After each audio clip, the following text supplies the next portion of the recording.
Abraham സ്വയം പറയുക, എന്റെ ശരീരം നിർജീവമായി പോയി. തന്റെ ഭാര്യയായ സാറയുടെ ഗർഭപാത്രം അതും നിർജീവമായി പോയി. നിർജീവത്വം ഗ്രഹിച്ചു.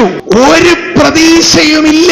ജീവിതത്തിന്റെ ചില മേഖലകൾ ഇന്ന് നീ അനുഭവിക്കുന്നത് മുഴുവൻ, നീ കാണുന്നത് മുഴുവൻ നിർജീവത്വമാ. 1% പോലും കേട്ട വാഗ്ദത്തം നിവർത്തിയാകാൻ ഇന്ന് ശരീരം യോഗ്യമല്ല, സാഹചര്യം യോഗ്യമല്ല. വാഗ്ദത്തങ്ങൾ ഒത്തിരി ഉണ്ട്, പക്ഷെ ജീവിത സാഹചര്യം കേട്ട വാഗ്ദത്തത്തിന്റെ നേരെ എതിരെയാ. ഇതെല്ലാം ഗ്രഹിച്ചിട്ടല്ലേ നീ നിൽക്കുന്നേ?